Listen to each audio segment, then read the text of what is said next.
855গৰাকী শ্বহীদক আমি প্ৰণাম জনাইছোঁ। আমি উপস্থিত আছোঁ কামৰূপ জিলাৰ ৰঙিয়া বিধানসভা সমষ্টিৰ অন্তৰ্গত এক ক্ষুদ্ৰডিমু গাঁৱত উপস্থিত আছোঁ। মই প্ৰথমতে এটা গৃহ দেখুৱাবলৈ কেমেৰা পাৰ্চনগৰাকীক মই অনুৰোধ জনাইছোঁ। এইটো হৈছে 855গৰাকী শ্বহীদৰ ভিতৰত থকা শ্বহীদ বিনোদ শৰ্মাৰ নামত থকা এয়া শ্বহীদ ভৱন। শ্বহীদ ভৱন বুলি ক'বলৈ আজিৰ তাৰিখত লাজ লাগিছে, কিয়নো শ্বহীদ ভৱনৰ দুৰৱস্থা দেখিলে আপোনাৰ চকু কপালত উঠিব। এটি জৰাজীৰ্ণ গৃহ। উল্লেখ কৰিব লাগিব যে অসম আন্দোলনৰ সময়ত CRPFৰ গুলীত প্ৰাণ আহুতি দিয়া শ্বহীদ বিনোদ শৰ্মাৰ নামত থকা এই শ্বহীদ ভৱনটোৰ দুৰৱস্থা দেখিলে আপোনাৰ চকু সঁচাকৈ সেমেকি উঠিব, কিয়নো শ্বহীদক যি চূড়ান্ত অপমান, এই শ্বহীদক চূড়ান্ত অপমান কৰিলে কোনে, শ্বহীদৰ নামত কোনে এনেদৰে আচলতে শ্বহীদ ভৱনটো এনেদৰে পেলাই থ'লে, কোনে শ্বহীদ ভৱনটোৰ দুৰৱস্থা আজি এনেকুৱা কৰিলে। মই দেখুৱাবলৈ প্ৰথমতে অনুৰোধ জনাইছোঁ। মই শ্বহীদ ভৱনৰ ভিতৰ ফাললৈ সোমাই আহিছোঁ। এয়া আচলতে বিনোদ শৰ্মাৰ নামত থকা শ্বহীদ ভৱন। আচলতে ডিমু আঞ্চলিক ছাত্ৰ সন্থাৰ এইটো মুখ্য কাৰ্যালয়। কিন্তু সবাতোতকৈ দুৰ্ভাগ্যজনক বিষয়টো হৈছে শ্বহীদ ভৱনৰ দুৰৱস্থা দেখিলে সঁচাকৈ আজিৰ তাৰিখত দুখ লাগিব। সঁচাকৈ আপোনাৰ মনত এটা প্ৰশ্ন হ'ব যে শ্বহীদক আমি চূড়ান্ত অপমান কৰিছোঁ নেকি। শ্বহীদ ভৱনৰ ভিতৰৰ দৃশ্য মই দেখুৱাইছোঁ। এয়া মই যদি সম্ভৱ হয় মই দেখুৱাবলৈ অনুৰোধ জনাইছোঁ। এয়া মই দূৰৰ পৰা অকণমান দেখুৱাবলৈ অনুৰোধ কৰিছোঁ। আচলতে ছবিয়ে কেতিয়াও মিছা কথা নকয়। শ্বহীদ ভৱনৰ ভিতৰত এইসমূহ বটল, আচলতে বটলসমূহ মদৰ বটল ইয়াত পেলাই থৈছে। আচলতে ইয়াত মদ খোৱা আড্ডাস্থলীলৈ পৰিগণিত হৈছে। লজ্জাজনক ছবি, ধিক্কাৰজনক ছবি, দুৰ্ভাগ্যজনক ছবি। আজিৰ তাৰিখত শ্বহীদ ভৱন এটাক এনেদৰে কদৰ্যময় পৰিৱেশৰ মাজলৈ ঠেলি দিয়া বিষয়টোৱে আচলতে শ্বহীদৰ প্ৰতি যি চূড়ান্ত অপমান, এই অপমান প্ৰমাণ হৈ পৰিছে। নিশ্চিতভাৱে আজিৰ তাৰিখত দুৰ্ভাগ্যজনক ছবি বুলি ক'ব লাগিব। শ্বহীদ ভৱন এটাৰ দৃশ্য, যিটো দৃশ্য দেখিলে আপোনাৰ ক'বলৈ মন যাব আচলতে শ্বহীদ নিশ্চিতভাৱে ইয়াত দেখুৱাইছোঁ। ইয়াত বিনোদ শৰ্মা বুলি লিখা আছে, দেৱালত লিখি থৈছে। আচলতে বিনোদ শৰ্মা বুলি আচলতে ইয়াত লিখি থৈছে।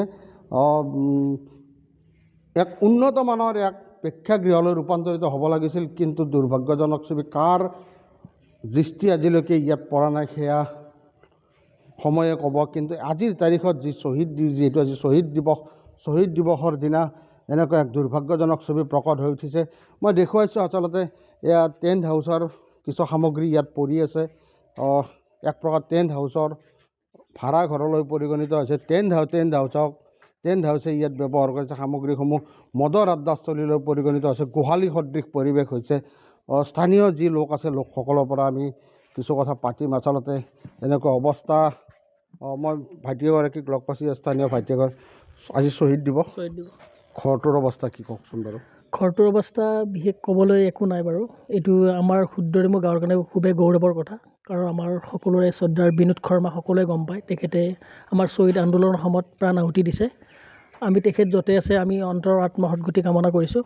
কিন্তু এইটো বৰ চিন্তনীয় বিষয়, কাৰণ সদৌ অসম ছাত্ৰ সন্থাই ইয়াতে এটা শ্বহীদ দিৱস, শ্বহীদ বেদী এটা উপস্থাপন কৰিছে, ভৱন এটা উপস্থাপন কৰিছে। কিন্তু এইখিনি আমাৰ ৰাইজে হওক, আমাৰ যিখিনি অঞ্চলবাসী ৰাইজ আছে, আমাৰ গাঁৱৰ যিখিনি ৰাইজ আছে, সেইখিনি যাতে সযতনে এই শ্বহীদ ভৱনটো মেৰামতি কৰি ৰাখিব পাৰে, তাৰ কাৰণে আহ্বান জনাইছোঁ। কি পৰ্যায়ত আছে আজিৰ তাৰিখত? এতিয়া কি পৰ্যায়ত মই নিজে দেখিছোঁ, কাৰণ মই কোনে কি কৰে মই নাজানো, কিন্তু আপুনি আহি নিজে দেখিছে। ইয়াতে সুৰাৰ বটল থৈছে।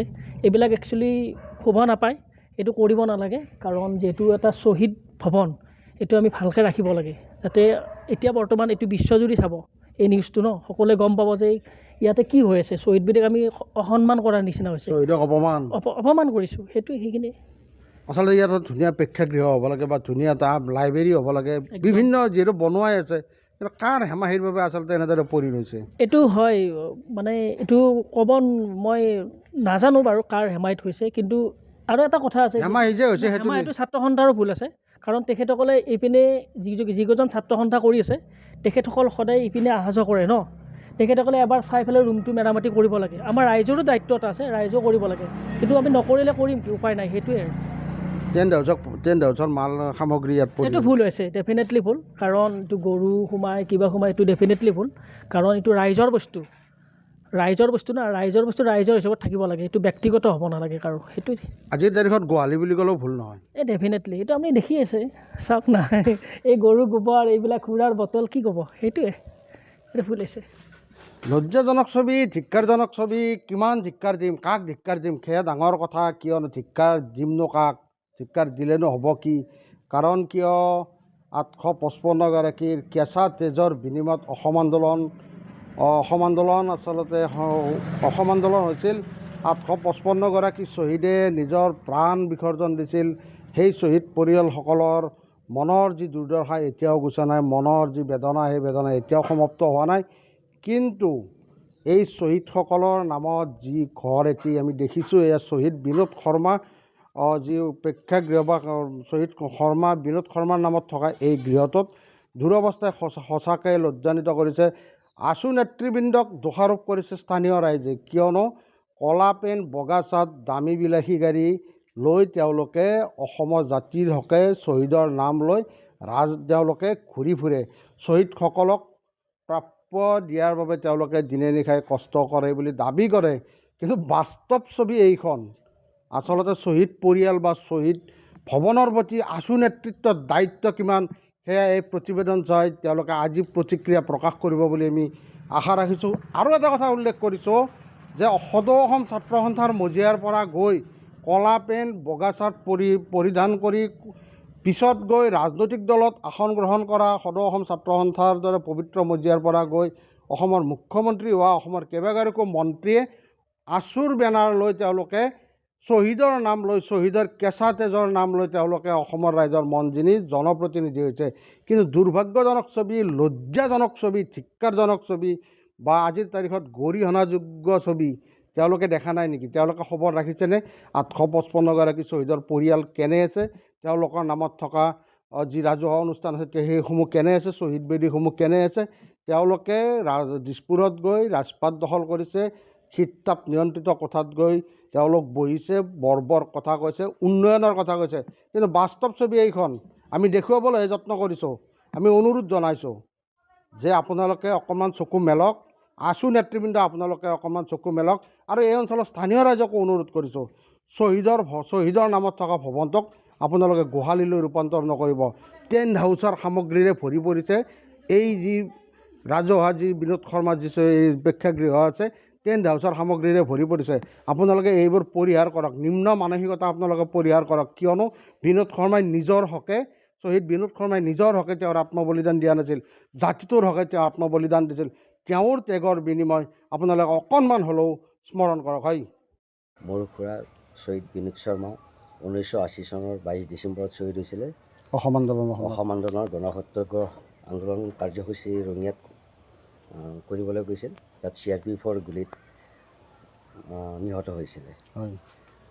আজি 45 বছৰে হ'ল।